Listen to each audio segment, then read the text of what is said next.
चलिए सुनिए। शुभ संध्या मेरे प्यारे विद्यार्थियों, इस वीडियो में आप सभी का स्वागत है। आज की इस वीडियो में हम प्राचीन भारत के इतिहास के महत्वपूर्ण टॉपिक बौद्ध धर्म के बारे में अध्ययन करेंगे और समझने का प्रयास करेंगे। बौद्ध धर्म से एक दो प्रश्न जो है आपके एग्जाम में देखने को जरूर मिलेंगे। तो चलिए वीडियो की शुरुआत करते हैं बौद्ध धर्म से। बौद्ध धर्म की संस्थापक की बात की जाए तो बौद्ध धर्म के संस्थापक हो जाते हैं गौतम बुद्ध। बौद्ध धर्म के संस्थापक गौतम बुद्ध हो जाते हैं। इनकी जीवनी की बात करें तो गौतम बुद्ध का जन्म 563 ईसा पूर्व कपिल वस्तु, याद रखेंगे ये पूरा का पूरा ऑब्जेक्टिव है, कपिल वस्तु लुम्बिनी नेपाल में हुआ था इनका जन्म। गौतम बुद्ध का जन्म कपिल वस्तु लुम्बिनी नेपाल में होता है। इनके बचपन का नाम सिद्धार्थ था। गौतम बुद्ध के बचपन का नाम सिद्धार्थ था। इनके पिता सुदोधन शाक्य गण के प्रधान थे, अर्थात शाक्य गण के मुखिया थे इनके पिता सुदोधन। माता का नाम महामाया देवी, जो कौशल राज्य कोलीय वंश की, ये प्रश्न पूछा गया है, कोलीय वंश की राजकुमारी थी महामाया। पत्नी की बात की जाए तो पत्नी यशोधरा शाक्य कुल की कन्या थी। यशोधरा 16 वर्ष की अवस्था में जो है सिद्धार्थ का विवाह हो जाता है यशोधरा से, और 28 वर्ष की अवस्था में एक पुत्र का जन्म होता है जिसका नाम था राहुल, जिसका अर्थ होता है एक और बंधन। राहुल का अर्थ हो जाता है एक और बंधन हो जाता है। उसके बाद उनके गुरु की बात की जाए तो प्रथम गुरु, अब गृह त्याग करते हैं वो आगे देखेंगे, कुछ देख लेते हैं मोटा मोटा पॉइंट। प्रथम गुरु थे अलार कलाम, ये वैशाली के अलार कलाम थे। द्वितीय गुरु रुद्रक रामपुत्र, रुद्रक रामपुत्र थे जो राजगृह के समीप निवास करते थे। विमाता, विमाता यानी कि मौसी, हुआ क्या कि सिद्धार्थ की माता, सिद्धार्थ की जन्म के 7वें दिन इनकी मृत्यु हो जाती है। तब से इनका पालन पोषण उनकी मौसी यानी कि सौतेली माँ महाप्रजापति गौतमी करती है। तो ध्यान रखेंगे उनकी सौतेली माँ कौन थी? महाप्रजापति गौतमी थी। गृह त्याग की बात करें तो 29 वर्ष की अवस्था में गौतम बुद्ध गृह त्याग करते हैं। गृह त्याग करते हैं उस समय जो सारथी रहता है उनका नाम रहता है चन्ना, सारथी का नाम चन्ना रहता है, और प्रिय घोड़ा का नाम रहता है कंथक। सिद्धार्थ के प्रिय घोड़ा रहते हैं कंथक। उसके बाद जब वहां से आगे बढ़ते हैं गृह त्याग के समय, गृह त्याग की जो घटना थी यह महाभिनिष्क्रमण कहलाया। इंपोर्टेंट पॉइंट है कि गृह त्याग की घटना क्या कहलाया, तो गृह त्याग की घटना महाभिनिष्क्रमण कहलाया। उसके बाद वो जाते हैं गृह त्याग करने के बाद प्रथम गुरु जो है अलार कलाम से मिलते हैं वैशाली में, और उसके बाद जाने के क्रम में ही अनोमा नदी के तट पर अपना मुंडन कराते हैं और कसाय वस्त्र को धारण करते हैं। और प्रथम गुरु के से उपदेश लेकर द्वितीय गुरु जो थे रुद्रक रामपुत्र, उनके यहाँ जाते हैं, और जाने के क्रम में रास्ते में उन्होंने 4 दृश्य को देखते हैं। 4 दृश्य, वृद्ध व्यक्ति, बुढ़ा व्यक्ति और एक बीमार व्यक्ति, एक शव यात्रा, मरा हुआ कोई शव लेकर जा रहा था, और चौथा प्रसन्नचित्त सन्यासी। और इससे जो है महात्मा बुद्ध का हृदय परिवर्तित हो जाता है, बदल जाता है। कुछ पॉइंट यहाँ पे लिख दिए हैं। 35 वर्ष की अवस्था में निरंजना नदी के किनारे उरुवेला नामक, ये ध्यान रखेंगे, उरुवेला, ज्ञान की प्राप्ति भी होती है कहाँ? निरंजना नदी के किनारे उरुवेला नामक वन में 5 ब्राह्मणों के साथ वहां पे लगभग जो है 6 साल बिताते हैं। 5 ब्राह्मणों के साथ जो है वहां पे कितना साल? 6 साल बिताते हैं। फिर भी जो है वहां पर ज्ञान की प्राप्ति नहीं होती है। उसके बाद की घटना क्या है कि एक सैनिक की पुत्री थी सुजाता, सुजाता के हाथ से जो है खीर ग्रहण कर लेते हैं सिद्धार्थ। उनके बाद जो है इनके जो साथी ब्राह्मण जो थे 5 ब्राह्मण, इनका साथ छोड़कर सारनाथ चले जाते हैं, और सारनाथ चले जाते हैं तो ये अकेला यहीं पर रह जाते हैं। कहां पर? यहीं पर रह जाते हैं, निरंजना नदी के उरुवेला में ही रह जाते हैं, और यहीं पर उन्हें जो है 49वें दिन ज्ञान की प्राप्ति होती है। अब इसके बाद आगे देखते हैं तो आगे इसमें कहाँ तक लिखवा दिए थे कि 5 ब्राह्मण उसके मित्र थे और सुजाता के हाथ से खीर ग्रहण करने के कारण, उसको बंद कर दीजिए, खीर ग्रहण करने के कारण जो है 5 मित्र छोड़कर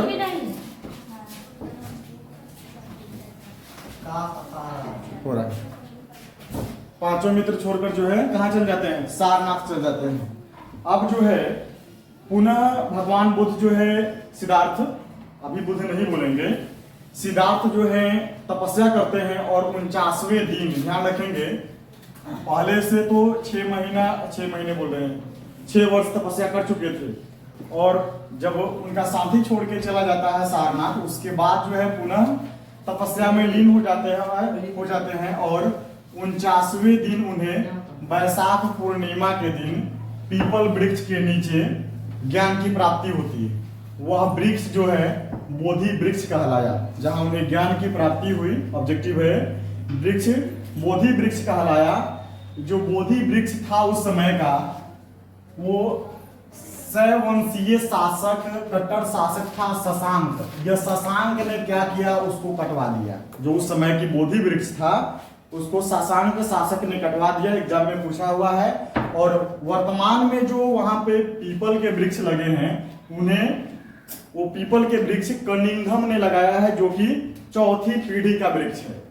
स्थान की बात करें तो उन्हें गया में ज्ञान की प्राप्ति हुई और वह स्थान जो है बोध गया कहलाया और सिद्धार्थ जो है बुद्ध कहलाया। उस समय से सिद्धार्थ क्या कहलाने लगे, बुद्ध कहलाने लगे। बौद्ध धर्म में इस घटना को संबोधि कहा गया। ये जो घटनाएं हैं जहां उन्हें ज्ञान की प्राप्ति हुई, इन सब घटनाओं को है संबोधि कहा गया। उनका जन्म, ज्ञान की प्राप्ति, मृत्यु, ये सब जो है वैशाख पूर्णिमा के दिन होता है। इसलिए वैशाख पूर्णिमा को बुद्ध पूर्णिमा के नाम से जाना जाता है। ठीक है, वैशाख पूर्णिमा को ही बुद्ध पूर्णिमा के नाम से जाना जाता है। गौतम बुद्ध ने गया में ही, याद रखेंगे, तपस्सु और मलिक नामक 2 शूद्र बंजारे समझते हैं ना, जो घुमक्कर होते हैं, घूम करके अपना जीवन यापन करते हैं, जिनका घर वार नहीं होता है, वो बंजारों को जो है अपना बौद्ध धर्म का प्रथम उपदेश देते हैं और प्रथम अनुयायी बनाते हैं वहां पर। उसके बाद वे सारनाथ चले जाते हैं और 5 ब्राह्मण, वही ब्राह्मण जो छोड़कर चले गया था, उसका साथी, 5 ब्राह्मण मित्रों को पाली भाषा में ये पूछा गया है कि सारनाथ में जो उन्होंने उपदेश दिया वो किस भाषा में दिया, तो जनसाधारण की भाषा थी पाली भाषा, उस भाषा में उन्होंने उपदेश दिया। वह प्रथम उपदेश वहीं पे दिए, कहां पे दिए, सारनाथ में दिए। कहां पे दिए जी, सारनाथ में दिए। यह घटना जो है यानी कि उपदेश की घटना प्रथम धर्म चक्र प्रवर्तन कहलाया। जहां उपदेश दिए सारनाथ में, वह क्या कहलाया, धर्म चक्र प्रवर्तन कहलाया। ऑब्जेक्टिव है, इंपोर्टेंट है। प्रथम उपदेश में उन्होंने 4 आर्य सत्य के बारे में बताया। क्या क्या है, 2 नंबर में भी पूछता है सब्जेक्टिव में, संसार में दुख है। इस संसार में क्या है, दुख है और उस दुख का कारण है। तीसरा, दुखों के कारणों का निवारण है। और चौथा, दुख दूर करने का उपाय बताएं। ठीक है, ये भी दुख दूर करने का उपाय बताते हैं। चलिए, गौतम बुद्ध ने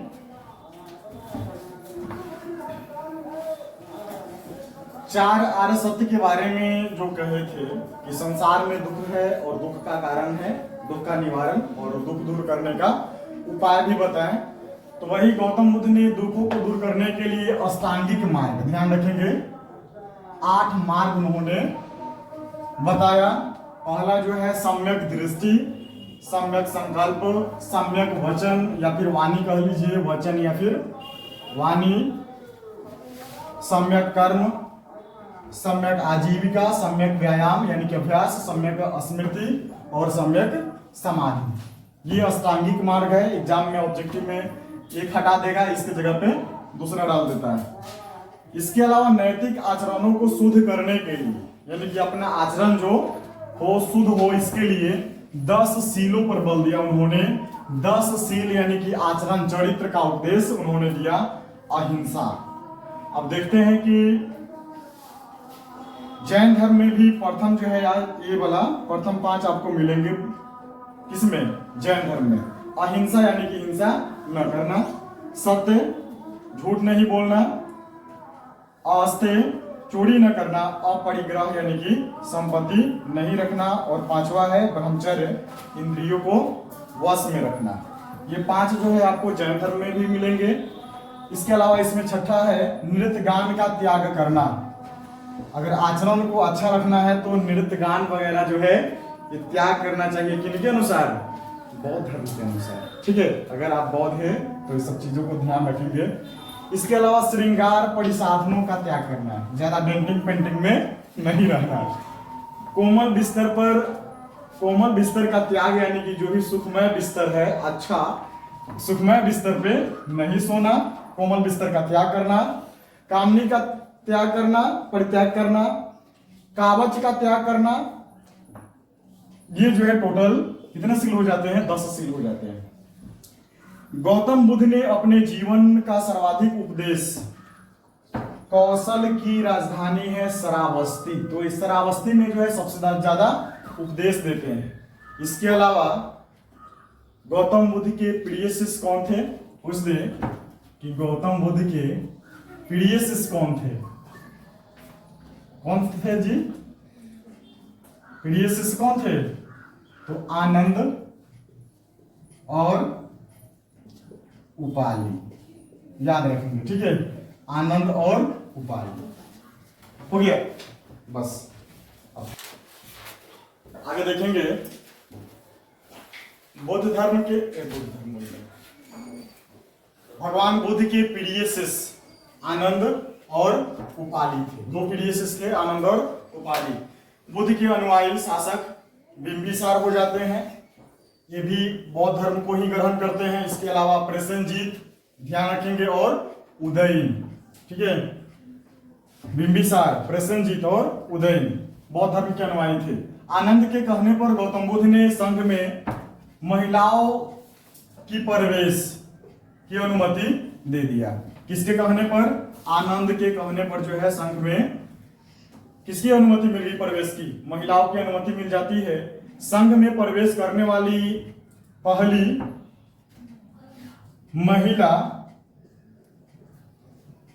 उनकी मौसी प्रजापति गौतमी, उनकी मौसी थी या फिर कह लीजिए सौतेली माँ।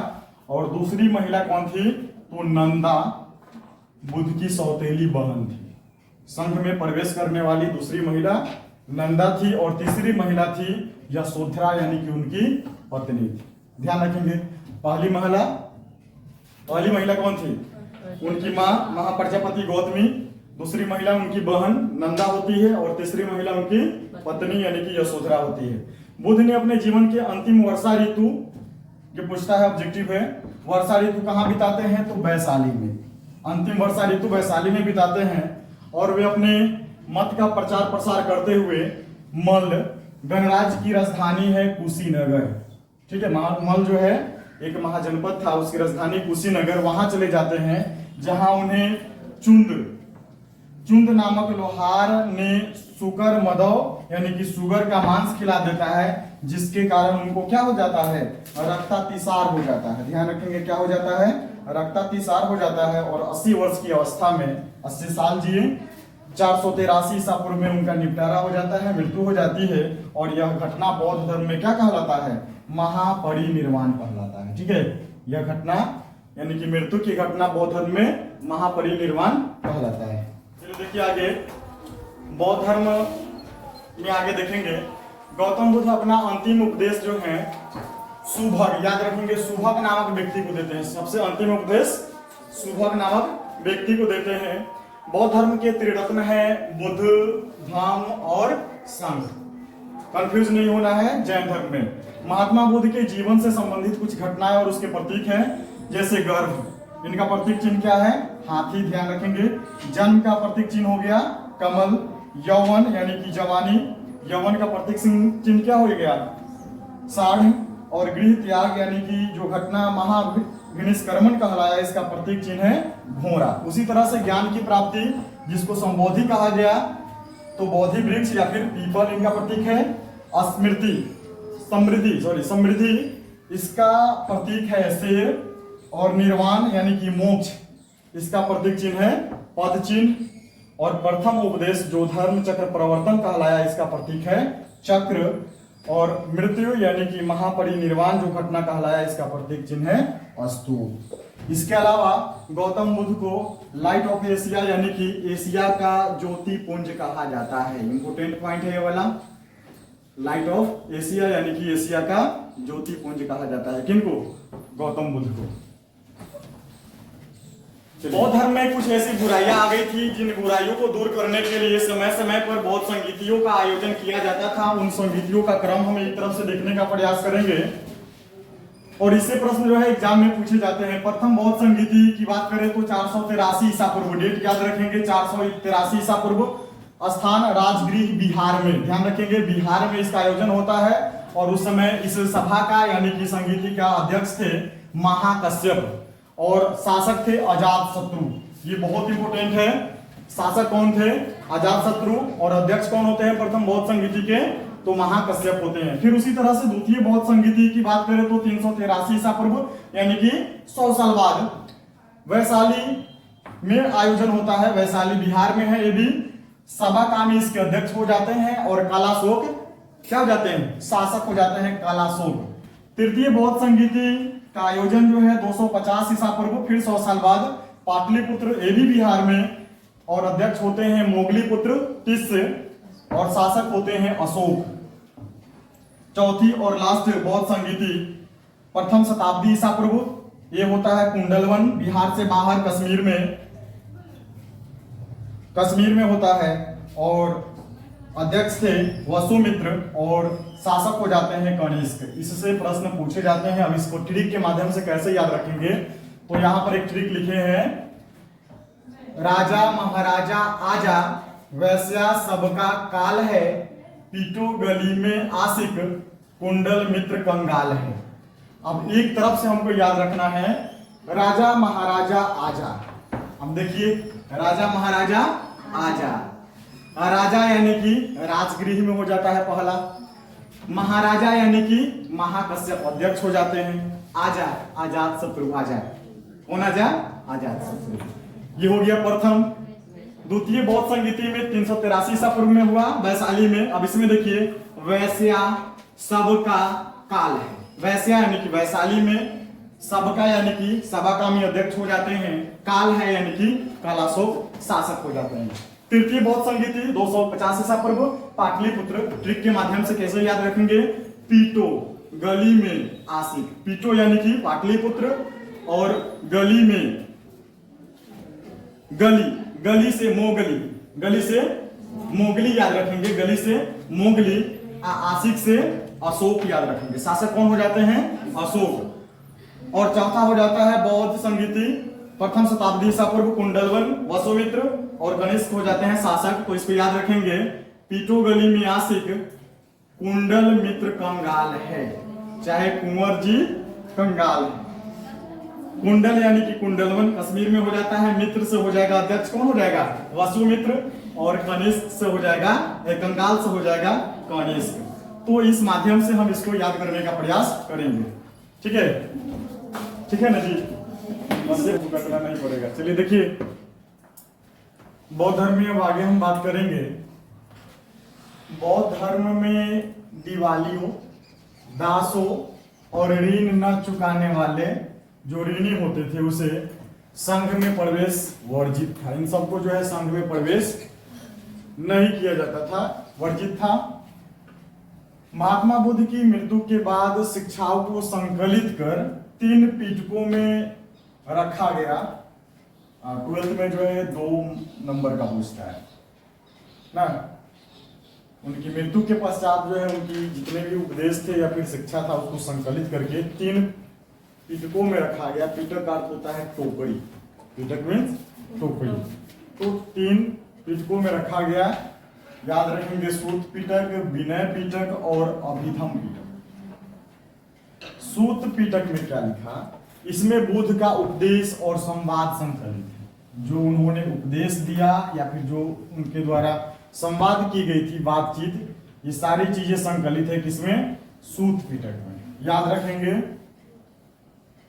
सूत के उपदेश देते थे। उपदेश और संवाद बातचीत कैसे करते थे? सो करके करते थे, सूत के करते थे, ऐसे याद रखेंगे। विनय पिटक इसमें जो है संघ से संबंधित ये पूछता है, संघ से संबंधित आचार विचार नियम निषेध, इसका संग्रह है विनय पिटक में। अभिधम पिटक में बुद्ध के आध्यात्मिक और दार्शनिक विचारों का संग्रह है। उनका दर्शन कैसे हो उनके बारे में बताया गया है किसमें? अभिधम पिटक में। बौद्ध धर्म में प्रवेश पाने के लिए गृहस्थ जीवन का त्याग, ध्यान रखेंगे किन किन का? गृहस्थ जीवन में नहीं रहना है, इसका त्याग कर देना होगा। इसके अलावा माता पिता की आज्ञा की अनुमति, कम से कम 15 वर्ष की आयु होना अनिवार्य था। ये सब होता तब जो है आप जो है बौद्ध धर्म में प्रवेश करते थे या फिर कर सकते थे या फिर बौद्ध धर्म के अनुयायी बन सकते थे। बौद्ध धर्म से संबंधित ग्रंथ जातक पूछता है, इसमें भी ये इंपॉर्टेंट तथ्य हो गया। जातक क्या है? तो जातक एक ग्रंथ है जो बौद्ध धर्म से संबंधित है। महात्मा बुद्ध की पूर्ण जन्म की कथा इसमें संकलित है। पूर्ण जन्म की पहले की, जन्म से पहले की कथा इसमें संकलित है। चैत, अब आता है चैत, ये भी 2 नंबर का जो है 12th में पूछता है। चैत क्या है? चैत या फिर स्तूप से आप क्या समझते हैं, है ना? चैत 100 दाह के बाद, यानी कि जब अंतिम संस्कार होता था उसके बाद 100 दाह के बाद बचे हुए अवशेष, जो भी अस्थियां वगैरह जो भी चीजें अवशेष बच जाता था, उसको भूमि में गाड़ कर, जमीन के अंदर गाड़ कर उस पर समाधियां बनाई गई, जिसे प्रारंभ में चैत या फिर स्तूप कहा गया। ध्यान रखेंगे, चैत का अर्थ होता है चीता संबंधित। चैत का अर्थ क्या होता है? चीता संबंधित। और एक महत्वपूर्ण पॉइंट कि चैत शब्द का उल्लेख जो है सर्वप्रथम मिलता है आपको ऋग्वेद में। चैत शब्द का उल्लेख सर्वप्रथम किसमें मिलता है? लिख लीजिए, चैत शब्द का उल्लेख जो है ये मिलता है आपको ऋग्वेद में। ऋग्वेद ध्यान रखिए, सबसे पहले ऋग्वेद में मिलता है। अब आगे बढ़े,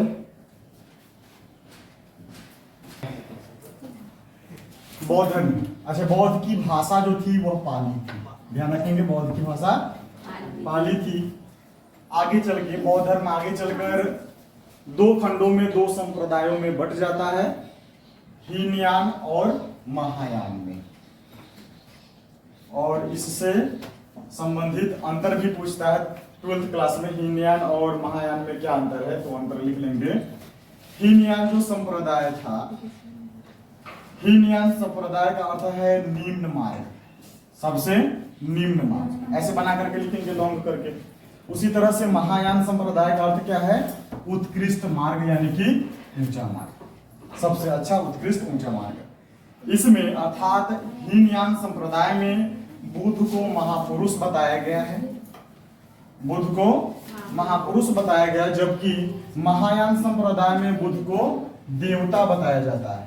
ठीक है, बुद्ध को इसमें देवता और इसमें महापुरुष। यह संप्रदाय मूर्ति पूजा और भक्ति में विश्वास नहीं करता है। हीनयान संप्रदाय क्या है कि मूर्ति पूजा और भक्ति में विश्वास नहीं करता है, जबकि महायान संप्रदाय आत्मा और पुनर्जन्म में विश्वास करता है। हीनयान की पढ़ाई गुजरात के कठियावाड़ के बल्लभी विश्वविद्यालय में की जाती थी, जबकि महायान संप्रदाय की पढ़ाई उस समय बिहार के नालंदा विश्वविद्यालय में की जाती थी ना। नालंदा विश्वविद्यालय को ध्वंस किसने किया था? कौन किया था ध्वंस? जलाया किसने था? कुतुबुद्दीन ऐबक का सेनापति था, मोहम्मद इख्तियारुद्दीन मोहम्मद बिन बख्तियार खिलजी। ठीक है, इसका आदर्श यानी कि हीनयान संप्रदाय का आदर्श क्या था? तो आहत पद को प्राप्त करना, जबकि महायान संप्रदाय का अर्थ था बौद्धिक बोधिसत्व को प्राप्त करना था। अंतर में ध्यान रखेंगे 2 या 5 नंबर में पूछता भी है 12th क्लास में। अब आते हैं इसके पतन, देखते हैं कि बौद्ध धर्म ज्यादा दिनों तक नहीं चलता है, इसका पतन भी हो जाता है। क्यों होता है पतन इसका, चलिए आगे देखते हैं। क्यों बाकी धर्मों की तरह ये भी धर्म जो है धीरे धीरे पतन की ओर जाता है। बौद्ध धर्म के पतन के जो कारण है वो निम्न है, देखेंगे कारण 5 नंबर में पूछता है। 12वीं सदी आते आते, 12वीं सदी आई तब से आते शुरुआत में ही बौद्ध धर्म भारत से लुप्त हो गया। ध्यान रखिए कब, 12वीं सदी में जो है लुप्त हो जाता है। भारत को अगर विश्व में किसी नाम से जाना जाता है तो बौद्ध के नाम से जाना जाता है, बुद्ध के नाम से जाना जाता है। तो 12वीं सदी आते आते बौद्ध धर्म भारत से क्या हो गया, लुप्त हो गया, यानी कि समाप्त हो गया। इसमें ब्राह्मण धर्म की सारी बुराइयां आ गई। ब्राह्मण धर्म इससे भी पुराना धर्म था, इसकी जो ब्राह्मण धर्म में बुराइयां थी वो बुराइयां जो है इसमें आ जाती है बौद्ध धर्म में, जिसके विरुद्ध इसने प्रारंभ में लड़ाई छेड़ी थी और उस समय जो है शुरुआत में ही लड़ाई हुआ था। बौद्ध की चुनौतियों का सामना करने के लिए ब्राह्मणों ने अपने धर्म में सुधार किया और अहिंसा पर बल दिया। कौन, ब्राह्मणों ने अपने धर्म यानी कि ब्राह्मण धर्म के लिए। ईसा की पहली शताब्दी में बौद्ध भिक्षु बड़ी मात्रा में प्रतिमा पूजन यानी कि मूर्ति पूजन करने लगे और उपासकों से अत्यधिक चढ़ावा लेने लगे। चढ़ावा समझते हैं ना, चढ़ावा। बौद्ध बिहार समझते हैं जी, मठ, वर्षा ऋतु में रहने का ठहरने का जगह था। बौद्ध बिहारों को राजाओं से भी धन संपत्ति दान में मिलने लगे, जिससे बौद्ध भिक्षु का जीवन जो है विलासितापूर्ण हो गया। भिक्षु समझते हैं, एक होते थे भिक्षु, भिक्षु भिक्षा लेकर के बौद्ध धर्म के प्रचार प्रसार करते थे या फिर बौद्ध धर्म में रहते थे, इसका अनुयायी बनते थे। एक होता था जो पारिवारिक जीवन में रह करके भी बौद्ध धर्म को मानता था। चतुर्थ बौद्ध संगीति के बाद चौथी बौद्ध संगीति कब होती है, ईसा की प्रथम शताब्दी में। कहाँ होता है, कुंडलवन में। तो चतुर्थ बौद्ध कुंडलवन कहाँ, कश्मीर में। बाकी सब कहाँ होता है, बिहार में। चतुर्थ बौद्ध संगीति के बाद बौद्ध साहित्य के जन सामान्य की भाषा पाली छोड़कर क्या हो गया, संस्कृत। संस्कृत किसकी भाषा थी, विद्वानों की भाषा थी। तो इसलिए जो है धीरे धीरे क्या हुआ, बौद्ध धर्म लुप्त होने लगा, इसकी पतन होने लगी। और भी है कारण, देख लेते हैं। बार बार उस पर चढ़ेगी उतरेगी ना, फोन चालू रहेगा। चलिए सुनिए, बौद्ध धर्म के पतन के कारण में लास्ट कारण देख लीजिए। बिहारों में स्त्रियों की बड़ी संख्या में प्रवेश होने लगी। जो मठ था बिहार, उसे वही ना मठ कहलाया। वर्षा ऋतु में लोग जो भी बौद्ध भिक्षु थे वहां पे ठहरते थे, जो मठ कहलाया, बिहार कहलाया। तो बिहारों में स्त्रियों की बड़ी संख्या में प्रवेश होने से उनकी स्थिति और अधिक पहले से बिगड़ गई। बौद्ध भिक्षु नारी को भोग की वस्तु समझने लगे, ठीक है। और उससे भी ज्यादा इंपॉर्टेंट, सबसे ज्यादा इंपॉर्टेंट, आप वीडियो को लाइक कर दीजिए और चैनल को सब्सक्राइब कर लीजिए। मिलते हैं नेक्स्ट वीडियो में, तब तक के लिए जय हिंद।